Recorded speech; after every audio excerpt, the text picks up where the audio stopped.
नमस्कार, स्वागत है आप सभी को हमारी YouTube चैनल सनातन सत्य पर।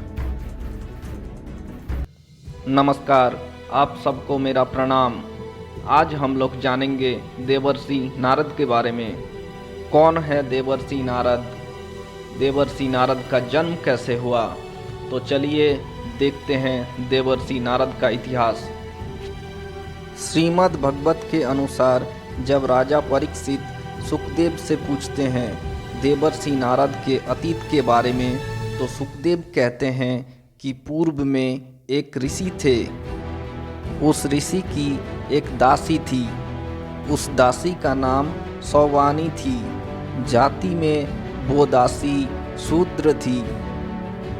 ऋषि उस दासी के सेवा से बहुत प्रसन्न हुए। प्रसन्न होकर ऋषि ने दासी सौवानी को वर दिया कि नारायण का अंश में तुम्हारा एक पुत्र होगा। कुछ दिन बाद नारायण का अंश से दासी सौवानी का एक पुत्र हुआ।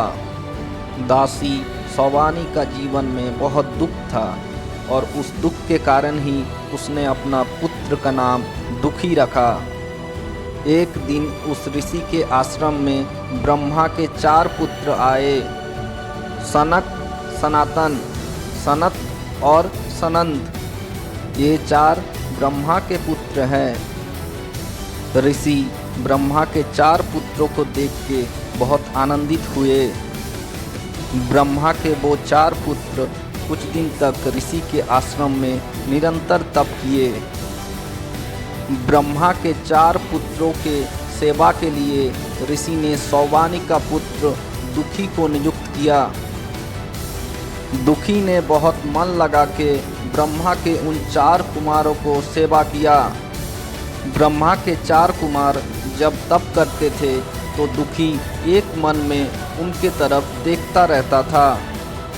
दुखी ने बहुत दिन तक ऐसे ही उन 4 कुमारों का सेवा किया।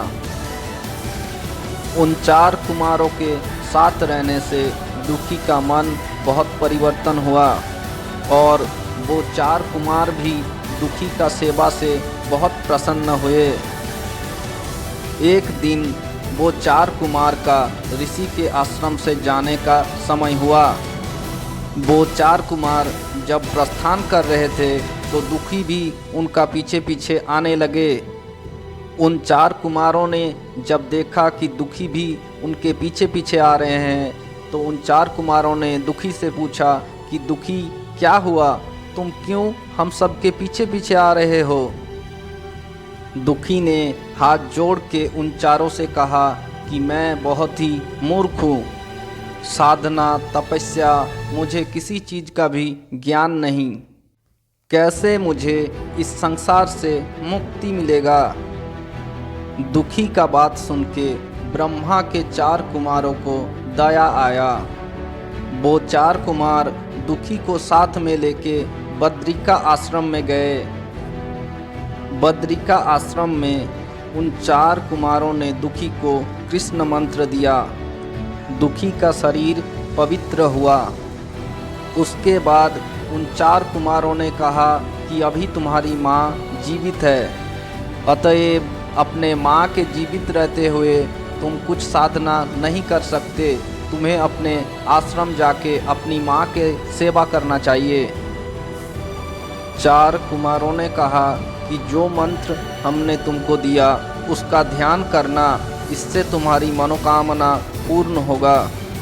इसके बाद दुखी अपने ऋषि के आश्रम में वापस आए। आश्रम में आके दुखी अपने माता का बहुत सेवा किया। माता ने दुखी को आशीर्वाद दिया कि तुम्हारी मनोकामना पूर्ण होगा। एक दिन सांप के काटने से दुखी की माता सौवानी का मृत्यु हुआ। दुखी ने अपने माता का अंतिम संस्कार किया। फिर सनकादि मुनि के आदेश अनुसार उस आश्रम में ऋषि को प्रणाम करके दुखी साधना के लिए निकल पड़े। उसके बाद दुखी जंगल में गए और 12 साल तक कठोर तपस्या किया। दुखी के तप से देवतागण प्रसन्न हुए। दुखी का तप से संतुष्ट होके ब्रह्मा, विष्णु और महेश दुखी के पास आए वर देने के लिए। सृष्टिकर्ता ब्रह्मा ने वर दिया कि आज से तुम मेरे मानस पुत्र हो और आज से ये संसार तुम्हें नारद नाम से जानेगा।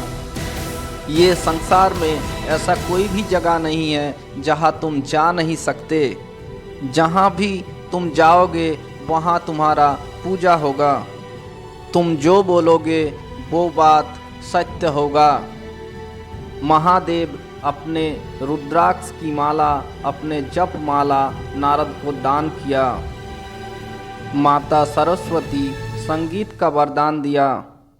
इस संसार में तुमसे बड़ा संगीतकार और कोई नहीं है। माँ सरस्वती ने अपने हाथ के बिना नारद को दे दिया। भगवान विष्णु ने नारद को भक्ति योग दिया और कहा कि आज से तुम भक्ति योग का गुरु हो। आज से तुम्हारा नाम हरिदास है। तुम जिसे भी भक्ति योग सिखाओगे वो इंसान महाज्ञानी होगा।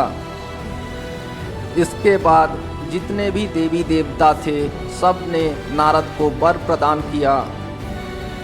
तो इस तरह से सौवानी पुत्र दुखी, त्रिदेव और देवताओं से वर पाके इस संसार में महाज्ञानी नारद बने।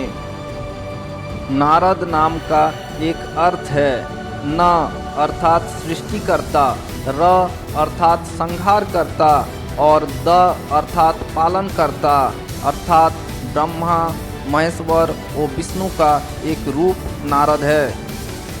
नारद जो सबको यथार्थ उपदेश प्रदान करते हैं। तो ये था देवर्षि नारद की कहानी। तो आप सबको देवर्षि नारद का ये वीडियो कैसा लगा कमेंट में लिखिएगा ज़रूर। और चैनल को लाइक, शेयर एंड सब्सक्राइब कीजिए ताकि सनातन धर्म से जुड़ी हुई बातें हम आप सब तक पहुंचा सके। धन्यवाद।